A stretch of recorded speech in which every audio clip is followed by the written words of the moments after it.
Baik pemirsa, terima kasih Anda masih bersama kami di Metro hari ini dan saya sudah bersama dengan Gubernur DKI Jakarta Joko Widodo membahas mengenai banjir yang melanda Jakarta hari Sabtu kemarin nih Pak. Pak, sekarang kita posisi sudah di bantaran kali pintu air Cideng.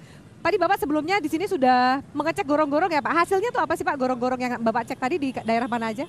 Ya, tadi di Tamrin Sudirman memang gorong-gorongnya kecil, hanya 60 cm. Padahal pada saat banjir kemarin intensitas hujan sangat tinggi sekali sehingga itu nggak nampung. Hanya Problemnya 60 itu. cm. Iya. Berarti kemudian ada kalkulasi mungkin dari kisaran Bapak sendiri ketika sudah melihat langsung harusnya berapa sih Pak? Kalau mau aman ya ngapain sih buat kecil-kecil, nggak gede sekali nong di dalam aja nggak ganggu apa-apa. Anggarannya kali Pak, anggaran? Anggarannya kita ada. Ya memang kita itu mestinya berpikirnya jangka nanti itu berpikirnya ya setahun 2 tahun. Pak, faktanya Jumat Sabtu kemarin banjir itu apa ya melanda Jakarta gitu Pak. Yeah. Hasil kemudian laporan dari tim Bapak sendiri apa sih penyebabnya? Drainase kah atau curah hujan yang tinggi atau bagaimana nih? Saya kira banyak hal ya, banyak hal. Yang pertama karena memang intensitas hujan yang tinggi, kemudian drainase yang kecil.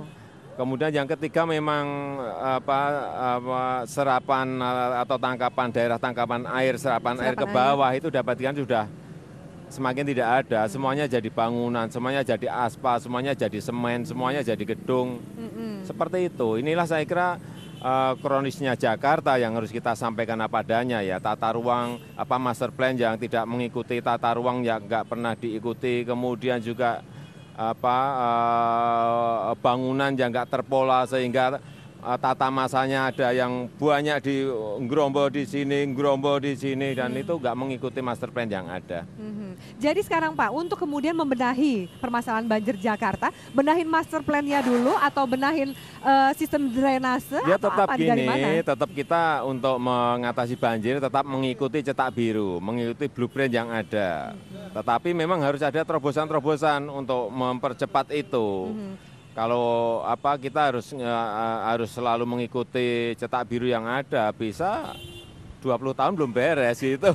Jadi cetak biru yang sekarang yang salah juga, gitu ya Pak Jokowi? Bukan cetak birunya benar, tetapi pelaksananya harus dipercepat. Kan sudah berapa puluh tahun kita juga bonjar banjir. Nah Pak, sekarang ini situasi ini langit udah mendung, udah mulai gerimis nih ya Pak. Warga pasti udah khawatir dan mungkin juga mereka mau pulang dari tempat bekerja, gimana kalau banjir lagi? Harus bagaimana sih warga Jakarta berharap kepada sang gubernurnya? Ya kalau di jalan, kita memang tadi ya bekerja mengikuti blueprint cetak biru yang ada. Tetapi spot-spot jangka pendek juga kita lakukan seperti di Tamrin Sudirman.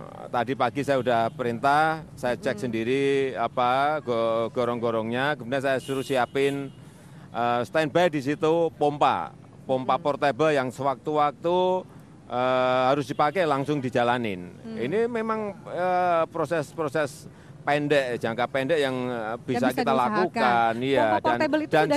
Dan saya sebetulnya nggak seneng bekerja itu parsialnya kecil-kecilan, loncat sana, loncat sini. Saya paling nggak seneng. Bekerja itu mesti ada sebuah grand design-nya, ada perencanaan yang matang, kemudian manajemen organisasi yang ditata sehingga hasilnya itu hasil untuk sebuah jangka panjang, bukan hanya untuk sehari 2 hari. Tapi ya karena memang ini dikehendaki oleh sebuah situasi ya mau tidak mau kita harus keluarkan pompa-pompa cadangan, kemudian juga taruh di beberapa titik. Tadi sudah kita suruh taruh untuk di 4 titik yang kemarin menyebabkan stuck. Dan saya sudah perintahkan pokoknya begitu hujan turun, yang namanya pompa harus nyala. Pompa yang sudah ada nyala, tapi pompa tambahan untuk di tempat-tempat yang tergenang harus dinyalakan. Di 4 titik. Kemudian di subnya juga harus standby di situ untuk mengatur. Harus mengatur entah hujan-hujanan, entah apa, pokoknya mengatur lalu lintas yang ada. Kalau memang itu banjir jangan dilewati, dicarikan jalan keluar ke jalan yang lain. Jadi ini pekerjaan spot-spot seperti itu yang sebetulnya kita pengennya itu ya jangka panjang. Oke. Yeah. Pak, kemudian pompa yang tadi Bapak katakan pompa portable sekarang ini sudah ditempatkan di 4 titik ya? Di 4 titik ya. Di mana aja tuh Pak? Tamrin Sudirman, kemudian di Gatot Subroto, kemudian di Trisakti. Ya. Oke, di sekitar kawasan Iya. itu. Efektif Pak, untuk pernah juga sudah dicoba, apakah efektif untuk mengurangi? Kalau kemarin itu Ya kan kita lihat mengurangi sampai selutut orang dewasa loh Pak. Iya, efektif dan tidak nanti dilihat di lapangan ya. Dilihat kalau Tetapi hujan paling lagi. tidak harus kita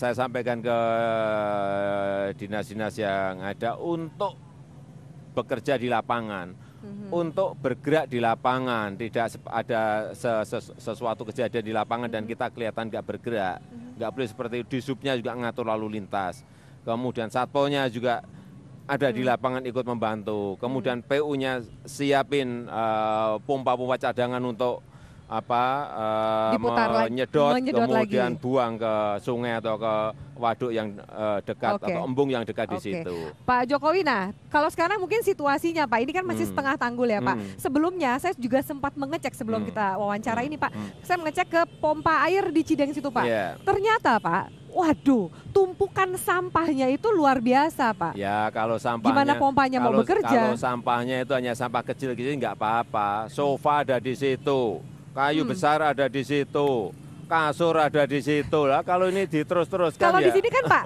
punten Pak, ayo kita lihat. Kalau di sini, Ya nah karena Bapak yang bisa di lihat situ ya. habis dibersihkan pasti. Tapi yang di sini Ini coba kita masih lihat sisa-sisa nih. Kamera boleh lihat nggak? Nah ini adalah sisa-sisa, tapi ini nggak sebanding dibanding dengan sisa sampah yang di pompa Cideng itu sana loh, ya Pak. ada kasur, ada sofa ya.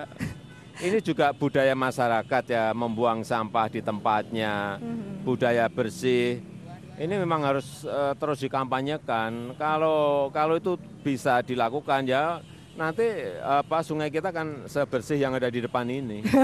Pak Punten, saya juga sempat ngobrol sedikit sama petugas pintu pompa air di sana Pak. Dari makin tahun sampahnya makin tinggi apa makin rendah? Ternyata aduh Mbak, sampahnya makin tinggi. Saya Makin sampai banyak, saya kemudian iya. lihat pohon loh Pak. Ada pohon, ada kasur yang mengganggu pompa itu iya, gitu Pak. betul. Itu merusakkan pintu, merusakkan pompa karena ya sampahnya bukan sampah kecil-kecil seperti ini.